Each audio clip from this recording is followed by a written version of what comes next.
Hello, I'm Miss Bunny Godil Pakras Shilakovsky, and I am the founder and director of the Non-Conformists Orchestra. So, if you don't know about us, you can always check out our history online at our website, which is www.nonconformistsorchestra.com. I'll put that down below somewhere, I'm sure. So, I'd like to talk to you today about the future. What does the future hold for the nonconformists? The Nonconformists Orchestra is creating future programs right now. Our goal, as always, is to give voice to the expressions of people who are perhaps outside of the powerful, dominant, misogynistic society, outside the long perpetuated crushing, squeezing of speech and of independent thinking, to elevate the small, quiet voice of truth is what we hope to do so in safety. So these creators will not only speak, sing, and perform freely their truths, but we hope to give them a dignified platform and to build on our audience of lovers of great art who are happy to know also of the pain and difficulties that these artists live with. With this great growing audience as a bulwark against tyranny, we hope, against corporate tyranny, against governmental tyranny, and periodical prejudicial bullying violence, these creators will create with no shame.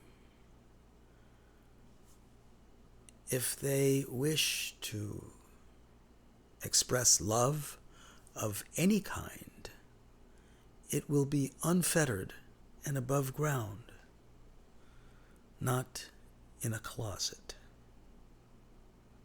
not in a secret venue, with pure pride. And in this spirit of freedom, soaring great works will emerge. Works to rival the greatest, most controversial works from our past. One of our greatest American queer composers, Leonard Bernstein, wrestled with a strongly held conviction that humanity was losing faith. He wrote his Mass based on the religious Mass, traditional Mass, as a work in the ancient Jewish tradition of questioning God, questioning authority. Remember those stories, Jacob wrestling with the angel of God.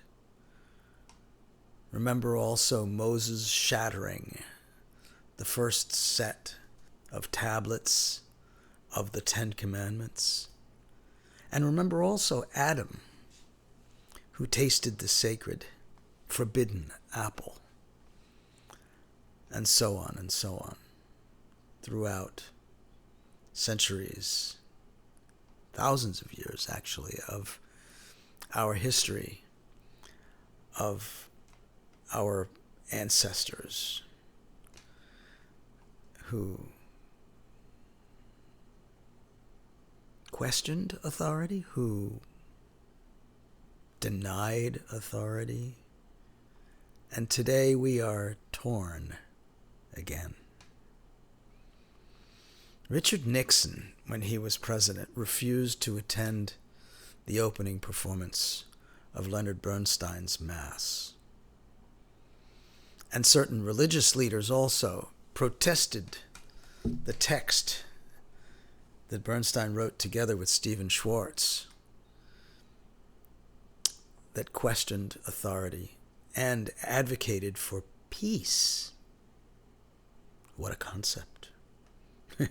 Our current president is trying to crush dissent, make people insensitive to each other. In fact, encouraging us to hate one another,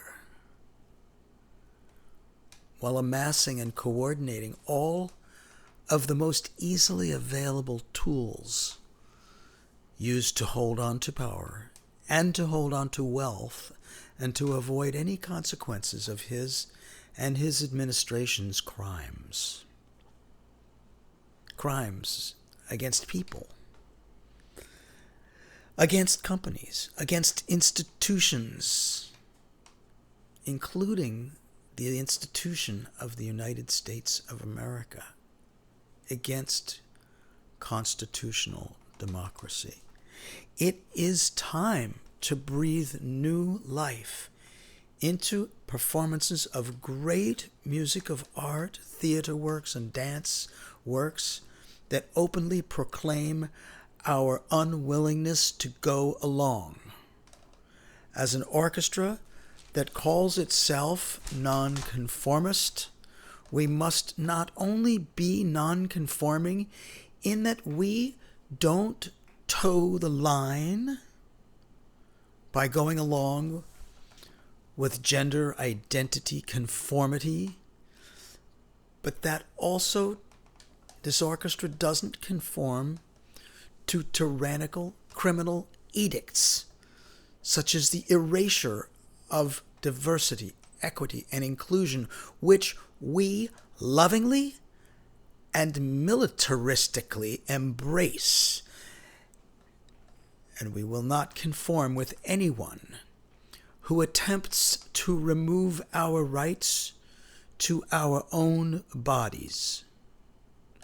The right for black and brown-skinned people to live a healthy life, the right of black and brown people to survive childbirth and to get equal rights to education, housing, food, and well-paid, dignified jobs. So we will explore the works, especially those works by composers who have stood up to, or who today stand up to, tyranny. I hope we will be able to also perform in concert with some of our great institutions right here in our Boston neighborhood, such as Boston's classical queer chorus, Coro Allegro. I'm really hoping that we will find opportunities to collaborate. The music that they released on their long-awaited CD, We Are Here, which featured Karim Rustam's Rage Against the Tyrant and Eric Banks's Continua, the Passion of David Kato Kisule, on the life of a legacy of the slain Ugandan LGBTQ activist. I'll put a little note about that underneath so you can reference their material, and you can even download a copy by purchasing their music, beautifully performed and directed by their very professional director, Maestro David Hodgkins. they are indeed a beloved organization. And of course, in this, new YouTube series that I'm creating, I'll keep coming to you here on this wonderful World Wide Web, also known as the Internet, with updates and discussions, debates, maybe even some arguments. We'll invite some artists, performers, composers, dancers, singers, conductors, critics, audience members, supporters, and others to join me on the air, so to speak, as my guests.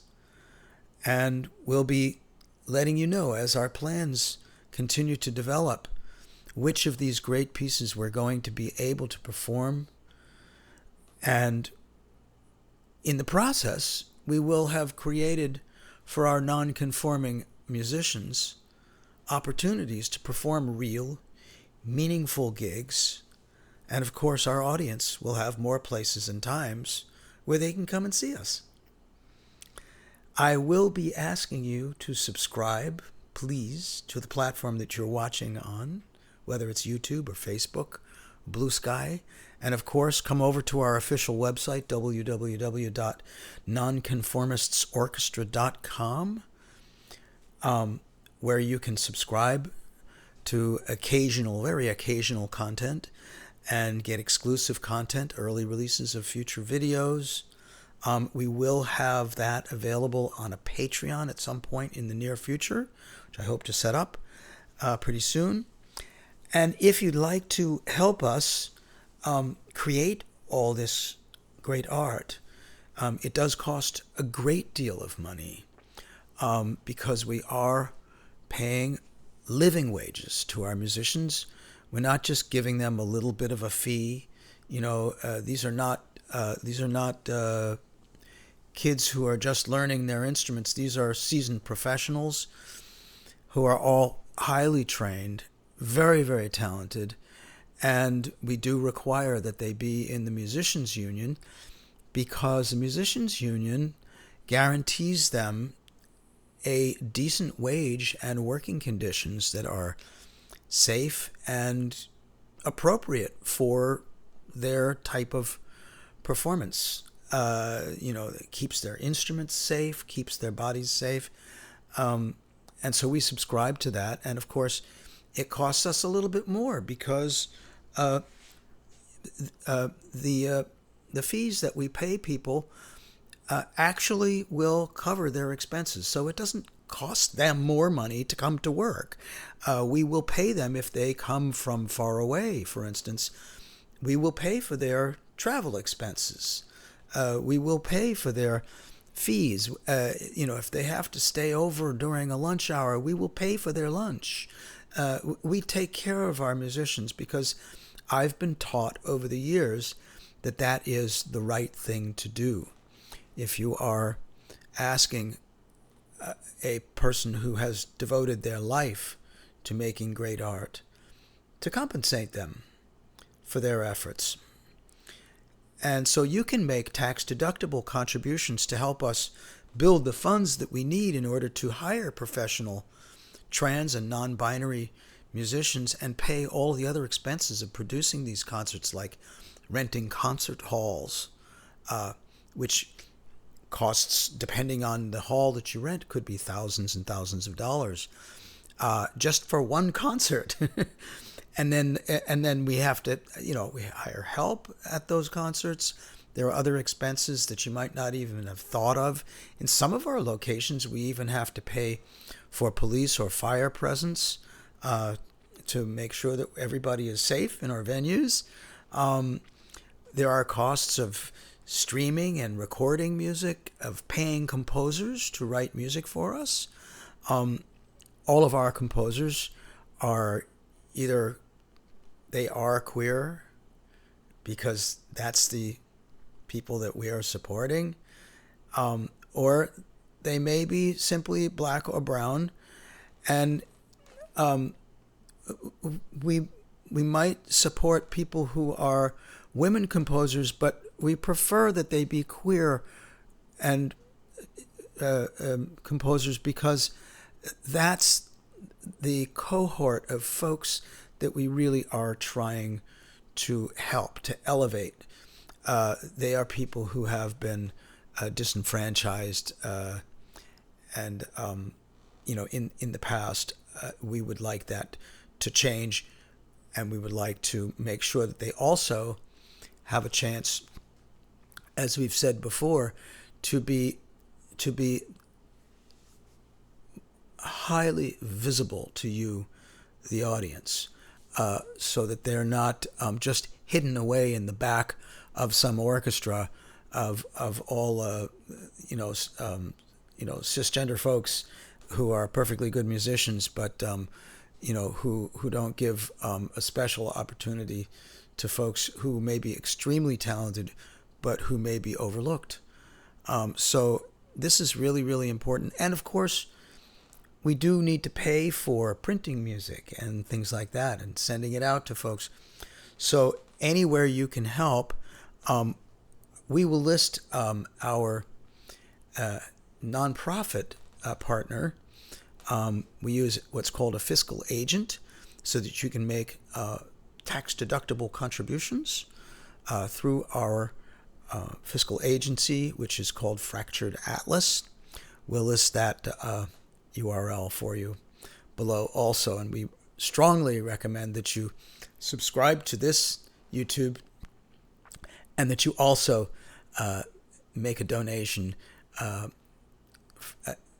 Either you can go from our website, where you, by the way, will also learn about upcoming concerts, events, opportunities, history about our organization, helpful community information, and we're always trying to provide not just music and art, but services for our greater community, because that's what we're here for, is to do great works and good works. So we hope that you'll continue to join us. I have not planned the schedule of these YouTubes. I don't know if I can manage to do one every single week, but I will try. So stay tuned, and I will be publishing the schedule really soon. Thank you so much for listening all the way through. You've made it to the end. See you soon.